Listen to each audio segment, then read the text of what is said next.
सर्वेभ्यो नमो नमः। आज हम षष्ठी कक्षा के पंचम पाठ वृक्षाः के विषय में अध्ययन करेंगे। सर्वप्रथम हम इसका सस्वर वाचन करेंगे। ध्यान से सुनिए।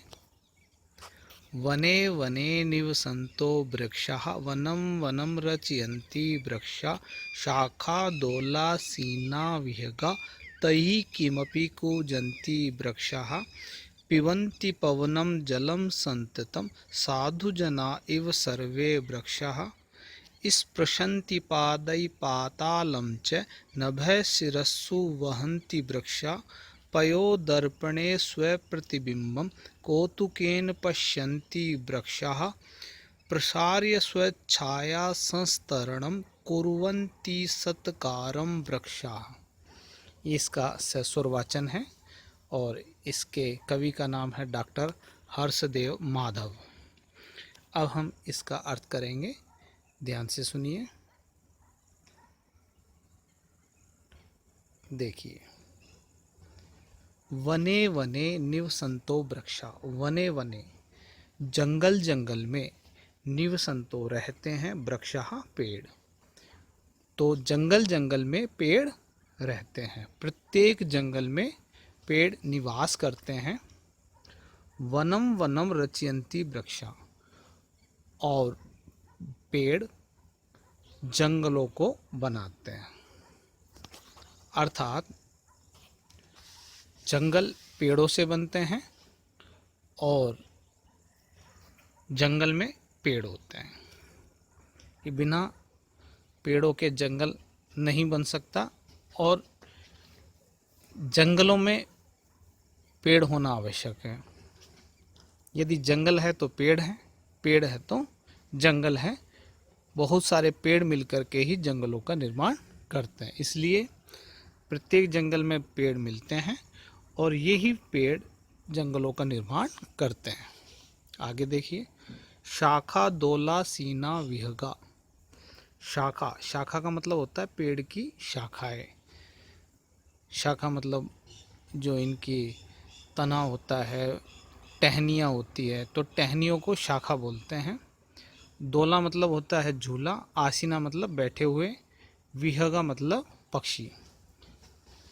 तो पेड़ों की शाखाओं के झूले पर पक्षी बैठते हैं। तई किमपि कूजन्ति वृक्षा, तई उनके द्वारा, पक्षियों की बोली के रूप में पेड़ कुछ कुछ गाते हैं, कुछ कुछ बोलते हैं। अर्थात जब पेड़ के ऊपर पक्षी बैठ कर के झूलते हैं और बोलते हैं तो ऐसा लगता है मानो पेड़ ही उनके रूप में बात कर रहे हैं, बोल रहे हैं। आगे चलते हैं। पिबन्ति पवनम जलम संततम, पिबन्ति पीते हैं, पवनम हवा को, जलम पानी को, संततम लगातार, हमेशा पानी को और हवा को पेड़ पीते रहते हैं। साधु जना इव, साधु जनों के समान, सन्यासियों के समान, सर्वे वृक्षा सारे पेड़। अर्थात कि सारे पेड़ हवा और पानी को लगातार पीते हैं तो ऐसा लगता है मानो वे एक साधु सन्यासी के समान हैं। आगे चलिए। इस प्रशंति पादई पातालम च, इस प्रशंति स्पर्श करते हैं, छूते हैं, पादई पैरों से, पातालम पाताल को, च और नभ शिरस्सु वहन्ति वृक्षा, नभः, नभ मतलब आकाश, शिरस्सु पेड़ सिर पर, वहन्ति रखते हैं, वृक्षा पेड़। तो कहने का तात्पर्य है कि पेड़ अपने पैरों से पाताल को छू लेते हैं, पाताल लोक तक उनके पैर पहुंच जाते हैं। इसका तात्पर्य है कि उनके जो जड़ें हैं वो पाताल तक, जमीन की गहराइयों तक चली जाती है और उनकी जो ऊंचाई होती है वो इतनी होती है कि मानो उन्होंने आकाश को छू रखा है, आकाश को उन्होंने धारण कर रखा है। आगे चलिए। पयो दर्पणे स्व प्रतिबिंबम।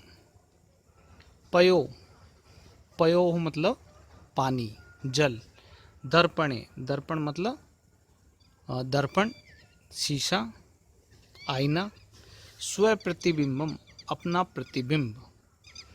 कौतुकेन कौतुक रूप से, विस्मय रूप से, पश्यन्ति देखते हैं, वृक्षा पेड़। अर्थात पेड़ जल के दर्पण में, पानी के आईने में अपने प्रतिबिंब को, अपनी छाया को आश्चर्य से पश्यन्ति देखते हैं। जब पेड़ की छाया, पेड़ की परछाई पानी में गिरती है तो पेड़ उस छाया को आश्चर्य से देखते हैं। आगे देखिए। प्रसार्य स्वछाया संस्तरणम। प्रसार्य फैलाकर, स्वछाया अपनी छाया के, संस्तरणम बिछोने को, कुर्वन्ति करते हैं, सत्कारम सत्कार, वृक्षः पेड़। अर्थात पेड़ अपनी छाया के विस्तरों को फैला करके सबका स्वागत करते हैं, सबका सत्कार करते हैं। तो इस प्रकार से वृक्षः पाठ का हिंदी अर्थ समाप्त होता है। अब हम करते हैं इसके कठिन शब्दों का अर्थ। शब्दार्थ देखिए। वने वने प्रत्येक वन में, निवसन्तः रहते हुए, रहने वाले, रचयन्ति रचते हैं, बनाते हैं, शाखा डालियाँ, टहनियाँ, दोला झूला, आसीनः बैठे हुए, विहगा पक्षीगण, किमपि कुछ भी, कूजन्ति कूकते हैं, कूकती हैं।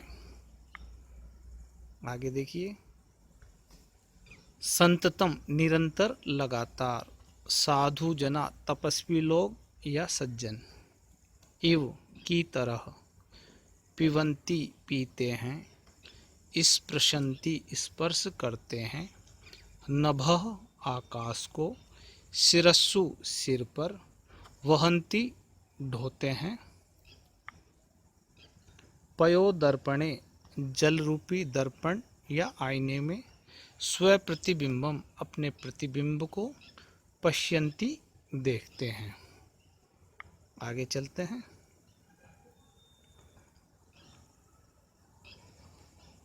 कौतुकेन आश्चर्य से, प्रसार्य फैलाकर, स्वछाया संस्तरणम अपनी छाया रूपी बिस्तरे को, सत्कारम आदर। इस तरह से शब्दार्थ समाप्त होते हैं। अब हम करते हैं इसके अभ्यास। अब हम शीघ्रता से वृक्षा पाठ का हिंदी में सरलार्थ का अभ्यास करते हैं। पुनः वने वने निवसन्तो वृक्षा, वनम वनम रचयन्ति वृक्षा। प्रत्येक वन में वृक्ष रहते हैं, वृक्ष ही वनों का निर्माण करते हैं, अर्थात वनों को वृक्ष ही बनाते हैं। आगे चलिए। शाखा दोला सीना विहगा, तई किमपि कूजन्ति वृक्षा। अर्थात पक्षीगण टहनी रूपी झूलों पर बैठे हुए हैं, वृक्ष उनके द्वारा कुछ भी कूकते रहते हैं। पिबन्ति पवनम जलम संततम, साधु जना इव सर्वे वृक्षाः। अर्थात सभी वृक्ष साधु जनों की तरह लगातार पवन और जल को पीते रहते हैं। स्पृशन्ति पादै पातालम च, नभः शिरस्सु वहन्ति वृक्षा। अर्थात वृक्ष जड़ रूपी पैरों से पाताल को छूते हैं तथा सिर पर आकाश को ढोते हैं। पयो दर्पणे स्व प्रतिबिंबम, कौतुकेन पश्यन्ति वृक्षा। अर्थात वृक्ष जल रूपी दर्पण शीशे में अपनी परछाई को उत्सुकता से देखते हैं। प्रसारे स्वछाया संस्तरणम, कुर्वन्ति सत्कारम वृक्षाः। अर्थात वृक्ष अपनी छाया रूपी बिस्तर फैलाकर लोगों का आदर करते हैं। अब हम इसके अभ्यास करेंगे। अब हम अभ्यास शुरू करते हैं पंचम पाठ वृक्षा के। पहला प्रश्न है, वचनानुसारम रिक्त स्थानानि पूरयत। वचन के अनुसार रिक्त स्थान पूरे करो। एक वचनम, द्विवचनम, बहुवचनम। यथा वनम, वने, वनानि। तो मैंने गहरे लाल वर्ण से लिख दिए हैं उत्तर, वो देख लीजिए। जलम, जले, जलानि। बिंबम, बिंबे, बिंबानि। यथा करके हैं वृक्षम, वृक्षौ, वृक्षान। पवनम, पवनौ, पवनान। जनम, जनौ, जनान। तो हमने रिक्त स्थान पूर्ण कर दिए हैं। इसके बाद आगे चलते हैं। दूसरा प्रश्न है, कोष्ठकेषु प्रदत्त शब्देषु उपयुक्त विभक्तिं योजित्वा रिक्त स्थानानि पूरयत। यथा है अहम रोटिकां खादामि, मैं रोटी खाता हूँ। क प्रश्न है त्वं जलं पिबसि, तुम जल पीते हो। छात्रः दूरदर्शनं पश्यति, छात्र दूरदर्शन देखता है। वृक्षाः पवनं पिबन्ति, पेड़ हवा पीते हैं। ताः कथां लिखन्ति, वे कथा लिखती हैं। आवां जंतुशालां गच्छावः, हम दोनों जंतुशाला जाते हैं। आगे चलते हैं। अधोलिखितेषु वाक्येषु कर्तृपदानि चिनु, नीचे लिखे गए वाक्यों में कर्तृ शब्द छांटो। क वृक्षाः नभः शिरस्सु वहन्ति, इसमें कर्तृ शब्द है वृक्षाः।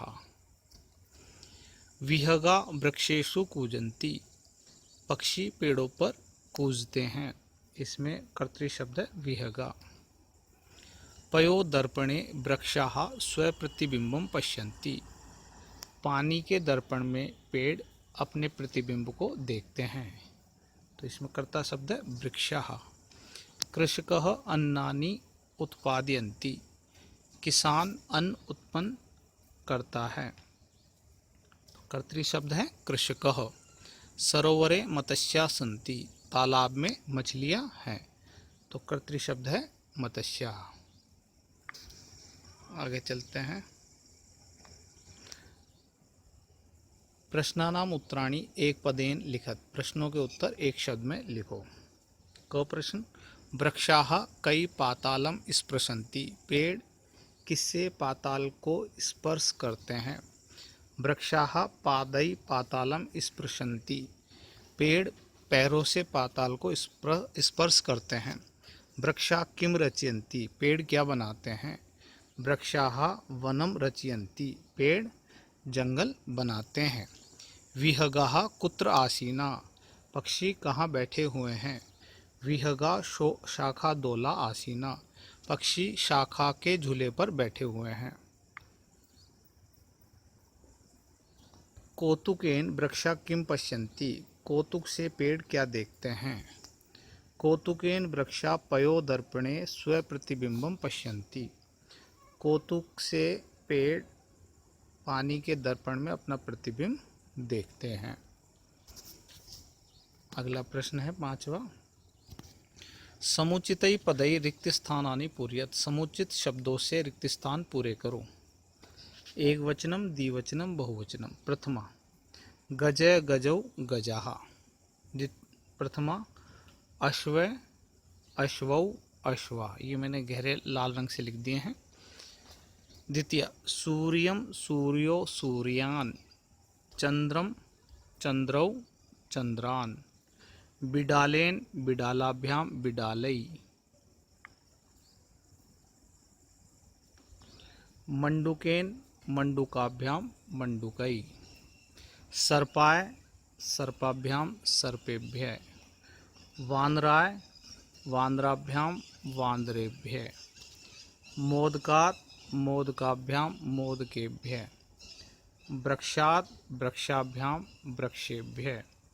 जनस्य जनयो जनानां। शुकस्य शुकयो शुकानां। शिक्षके शिक्षकयो शिक्षकेषु। मयूरे मयूरयो मयूरेषु। हे बालक, हे बालकौ, हे बालकाः, हे नर्तक, हे नर्तकौ, हे नर्तकाः। आगे चलते हैं। भिन्न प्रकृतिकम पदम चिनुत, भिन्न प्रकृति वाले शब्द को छांटो। गंगा, लता, यमुना, नर्मदा, ये सभी नदियों के नाम हैं। तो लता शब्द नदी नहीं है, इसलिए ये भिन्न प्रकृति का शब्द हो गया, तो इसको अलग से लिख देंगे। उद्यानम, कुसुमम, फलम, चित्रम, इसमें उद्यान, कुसुम, फल ये सब पेड़ से ही संबंधित हैं। एक चित्र है जो इससे संबंधित नहीं है, इसलिए चित्र को अलग से लिख देंगे। लेखनी, तुलिका, चटका, पाठशाला, इसमें लेखनी, तुलिका, पाठशाला, पाठशाला से ही संबंधित हैं। लेखनी पेन, तुलिका ब्रश चित्र बनाने वाली, और चटका का अर्थ है चिड़िया, तो चिड़िया इनसे अलग है, इसलिए चटका को अलग से लिख देंगे। आम्रम, कदलीफलम, मोदकम, नारंगम, इसमें आम्रम आम, कदलीफलम केला, मोदकम लड्डू, नारंगम नारंगी, तो इसमें मोदक शब्द फल नहीं है, इसलिए मोदक शब्द को अलग से लिख देंगे। ये भिन्न प्रकृति का शब्द है, तो इस तरह से हम भिन्न प्रकृति वाले शब्दों को छांट के अलग से लिख देते हैं। इस प्रकार से हमारे अभ्यास समाप्त होते हैं। यदि आपको मेरा वीडियो पसंद आया हो तो इसे लाइक करें, शेयर करें और सब्सक्राइब करें। इस वीडियो को देखने के लिए आपका बहुत बहुत धन्यवाद और आभार।